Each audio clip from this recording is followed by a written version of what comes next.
Today we're talking about how to improve your sex life with some top 10 tips. Make some time for your sex life. It's really easy to say that, but lots of us forget that we do need time for sex. Yes. Like, it's all very well and good when you're in the honeymoon period, then you literally just find any little spare second to fuck. Literally. But when you've got a full-time job, when you're busy with work, when you have education, when you're living with your parents, or living with housemates, it can be really hard to find the time. Yeah. I always find it really hard to find the time to fuck, to be honest. Yeah. So I think making time and like communicating with your partner that you need time in your relationship as well. That's so important. Yeah. Because it's always like by the time you get into bed, when most people have sex, Yeah. you're not just exhausted. Oh my god. Yeah, you're both lying there like, I kind of could do it right now, but also I could go to sleep and that would be just as good. But like when you actually do get over that hurdle, it's so good. It's so worth it. I'm always sitting there like with like so many snacks around me and I'm just like stuffing my face and I'm like, oh, I really should be fucking right now, but I just want to watch crap on TV and stuff my face. Yeah, I think it has a lot to do with our culture nowadays. Like we're both like on our phone in Consumption. bed, like watching things on our laptop, and like there just isn't that space and that time to think, oh, actually sex is something that we could do instead. Yeah, absolutely. Because it is effort and it's exercise, but that's the best thing about it, is that you are giving each other that time and that energy. Yes. And after you do it, you feel so much better. Even during, especially like when it starts up and you're like, oh, do I really want to do this? Like I'm so tired. Like I have to touch you, you have to touch me. Like I don't even want to really accept you touching me because I'm so tired. Or like I just want to watch my program. Yeah, but then once you're into it, you're like, oh my god, this is so good. Why did I like draw this out for so long? Yeah, I'm gonna do this all the time now. And then the next time you're like, oh, can I move on? Yeah, you need to get over that first hurdle. Absolutely. And then it's like as soon as you start getting into it and then you get the hot flush and you're like, fuck, this actually feels really fucking good. Yeah, why don't we do this more often? Especially afterwards, you're always like, oh my god, that felt great. I'm so relieved with stress. We feel closer together. Yeah, it can be a little bit of a trick. So make time. Make time. We also are big believers in dating your partner, especially if you're in a long-term relationship, because that gets really pushed under the rug and you completely forget about spending quality time together outside of the home. When you live with each other, it's so hard to actually remember that you actually need to go out and do things as well. Because you're like, oh, but we have dinner together, we sit and watch TV together, but we sleep together. Yeah, you sleep in the same bed, but actually that's not spending quality time together. You're like not getting to know each other still. You're not really talking because you're watching things. Yeah, or you're just sat on your phone, which most of us do. Yeah. And it's so easy as well to plan a date and go out for a meal and sit there still on your phone. Yeah. But it's really important for your partner to see that you're actually interested in them and you want to hear what they have to say and you want to find out about their day and give them a cuddle and a kiss, and even if it's just, holding their face or giving them some extra attention, that means so much. It can be just more intimate than lying in bed together. Yeah, there are loads of things you can do like with your partner even though you live together, like go out to the cinema, go out for dinner, go out for some drinks, even just going for a walk around the block. I know it sounds so sad and lame, especially depending on the type of weather as well. You really don't want to walk in the park. Yeah, that can be so beautiful, especially on like a spring or summer's evening. And if you live by the sea, go to the seaside. If you live by the country, go to the countryside. Again, it's just getting over that hurdle of planning something and making time together and going, you know what, I'm not going to sit there on my phone, I'm not going to watch crap. I'm going to actually go out of my way, maybe buy dinner, spend some money, or just go for a walk. It means so much to you. I feel like people always take the piss out of like date night. Yeah. But actually, it's a really good idea. It's just to so have good. that night where you're like, actually, sorry friends, sorry work, I'm on a date tonight with my partner. Yeah, and it's just so easy to not do it because you do see them every day, all the time. It's just not the same quality time. Yeah. I think date night should be every week, or at least Definitely. once every 2 weeks. I think that's definitely something I need to put into place as well. Because remember, like after you go on a date, you're usually like, you're in the romantic mood, you go home and you fuck. And even if you don't fuck, you've still spent some intimate quality time together, but the whole point is the fuck. Yeah, dating your partner will make sex way more likely to happen as well. And also it will just improve like your communication and your romantic relationship. And also dressing up for your partner and for yourself is huge for self-esteem and the way you see your partner. You know, if you're putting on your best outfit, if you're putting like what makes you feel sexy and special, and seeing your partner doing that as well can be really, really beneficial, because you end up both getting into this slobby mentality of seeing each other in like, you know, your comfy clothes, rather than like, I'm gonna look sexy for you and you're gonna know about it. Yeah, it just makes you feel more confident as well, doesn't it? Mm-hmm. Which we all know confidence is the key to having like great sex as well. Yeah, absolutely. Thirdly, we have kind of spoken about this before, but communication. Obviously, this is a massive thing when it comes to sex in general. Sex with a partner, sex on a one-night stand. Communication should always be around in a relationship. I mean, we just love communication. We need like a little communication tattoo or something. Yeah, like, we really come do. curious communication. Because as annoying as it sounds, like talking about stuff and your feelings and what you want and what you don't want is so important, not just for your partner, but for you to figure out shit as well. Yeah, like let your partner know what you enjoy in the bedroom, things that you want to try out, all of that juicy stuff, because then your sex will be obviously getting so much better, because you can be like, oh, I really like to be touched in that way, or I like to be like, I like my neck to be kissed, or I like it when you move your fingers around my clit like this. Then obviously they can learn more about you because you're communicating. Yeah, even communicating something negative across, like saying that you don't think that you spend enough time together, or there isn't enough sex going on. Yeah. Because they're not mind readers, or even if you think you're blatantly being obvious about it, half the time they just won't know. Especially if you're completely different genders, like that. You are completely different. Like the way that you both communicate and understand each other. Like sometimes you just need to spell it the fuck out. Yeah, human beings are all like, we're all very similar, but we're also all really different, and our brains work in different ways. So that's why communication is so important. Definitely. I mentioned to my partner the other day, I was like, you don't massage my feet anymore. Like I think I'd like you to touch my feet while we're having sex. Yeah. And he did it. Talking to your partner and explaining what you want can also help see what they don't want as well. I was talking about anal again with my partner, and he made it clear to me again he really wasn't that interested, but the fact that we spoke about it gives it that even playing field to be able to talk about it and it not being a big issue. The fact that he said he didn't want it, I didn't go, oh my god, that's so annoying, I didn't get angry about it. I just said, okay, well at least you know my feelings and I know your feelings, like maybe it'll be different next time. Yeah, because people can always change how they feel about certain sex things. You never know, like one day they might hate anal, and like in a year's time they'll be like, actually I want to try it out. Yeah.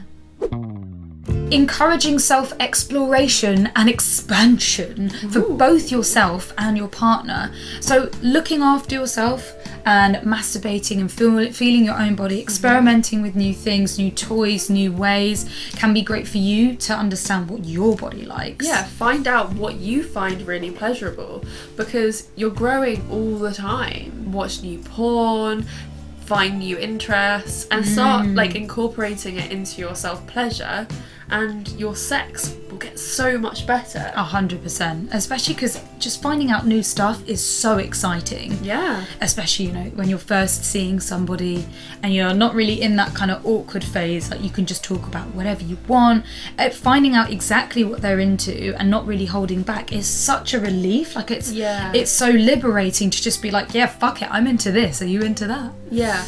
And also on the other side of things, encouraging your partner to live their own life as well, and not be too like caught up in the relationship. Yeah, because that's hot. If your partner has like their own shit going on, you're gonna be so much more like attracted to them when they come back home, and you're just so proud of them, and you're like, yes, now we can spend time together. Yeah, it's very attractive for your partner to have their life outside of you. You don't really want to be like spending your time just with each other. Yeah, I think it could really improve your sex life. Definitely. As well as supporting your partner in exploring themselves as well and spending time with their own body, letting them know that masturbation is absolutely fine, and spending time looking at their own porn and doing their own sexual encounters, depending on what you're comfortable with, but making it okay for that. Like, it's okay that you masturbate, and it's okay if you want to try new things. Like, maybe buy them a sex toy and be like, God, it'd be really exciting for me if you tried this.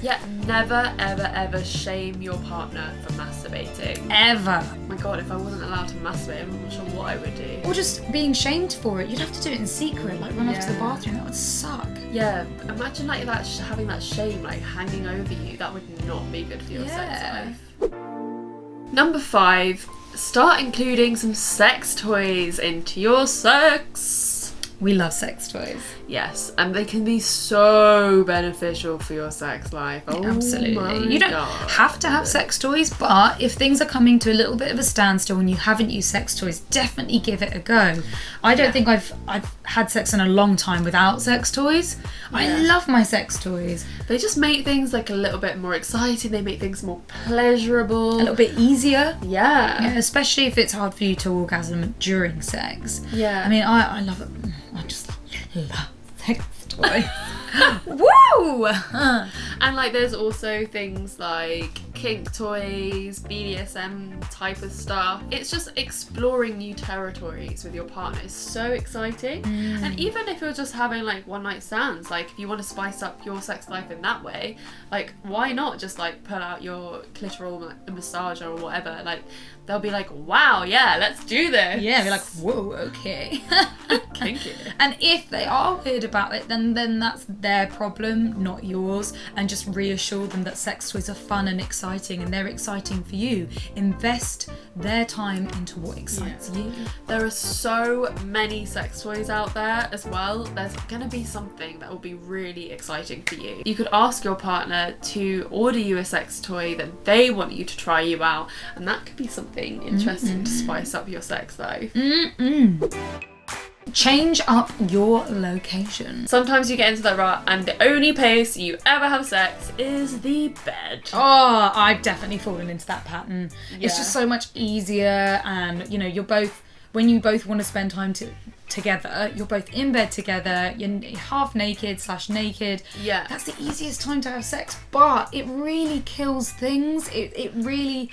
It makes things a bit like repetitive, doesn't it? Exactly. Like, it just turns sex into a routine. Oh, yeah, and it's just like, okay, we're in bed now we should have sex, rather than like starting in the kitchen or having a little blowjob on the sofa. Yeah, oh, it's so fun doing things like in different parts of the house as well. And then maybe even go further, do things outside, in cars, in public places. Public sex can be really fun to spice things up. Not necessarily pleasurables. It can be really hard to have an orgasm in public situations, but just the fact that you've done it and tried it and maybe started off outside and brought it somewhere else can be really exciting for both of you. I really love fucking on the sofa, to be honest. Like, also you could put like porn on in the background on the TV or whatever you have in the living room. See, I struggle with that because I live with people. I especially live with my sister, which can be like, hi, sorry. That's true.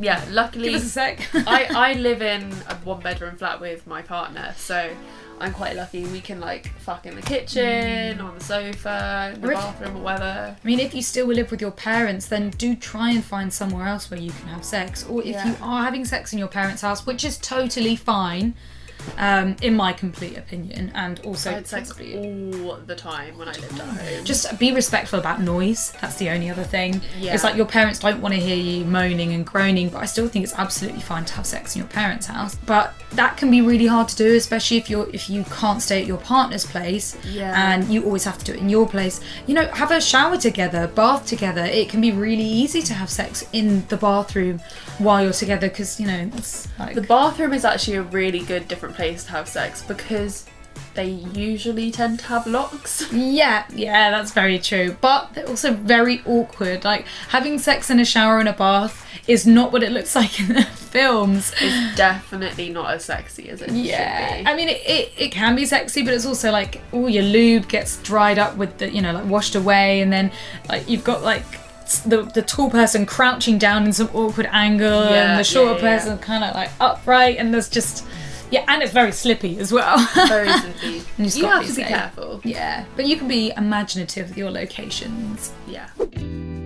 Try new things together. This could be anything from watching porn together to trying out BDSM. Yeah, or even just a crazy kink that you heard someone say, like, Yeah. I mean, we've always tried the cream thing, haven't we? Like a little bit of sploshing, get some food out, cover your nips. Yeah. But don't use ice cubes on your partner's penis, as I learnt that's not good. Well, maybe for your partner, but maybe somebody else might like it. Yeah. Like hot and cold play might really enjoy it, but you've got to be careful about like ice because it can be freeze. Yeah, really too cold. But yeah, I think as well as when you're talking, trying new things, communication is always really key. But you could there's so many things, just talk to each other, explore what you're both really interested in. It could even be just like, I really want to go on a holiday to this place so we can fuck for a whole week in a log cabin somewhere. Yeah, I mean, we had a really good tip from the guys from Sex Because that to spice up their sex life, they both go to a bar pretending they don't know each other, and one of them will try and pick up the other one again, back in the day, and start from afresh, and you can actually play whoever you want to be. You can both chat to other people, see what happens, and then it can be a really fun exercise for you both to do. Super cute as well, if you're not actually into a non-monogamous relationship, but you kind of want to experiment with that sort of role play. Yeah, see how far you can push it without being okay, now I'm jealous. Yeah. But it could just be literally a role play situation. You could pretend that you're both someone else, which is, I feel actually way more common than people think it is. Yeah, role play is fucking great. Especially, it can be a little bit awkward in the bedroom, but once you get into it could be so much fun. Lube can really completely change your whole entire sex life. Yeah. Just getting that little bit of wet and slippy and slidey. And even if you are someone who's naturally wet anyway, it can just be a really nice add-on to your sex play, especially if you're using massaging oils.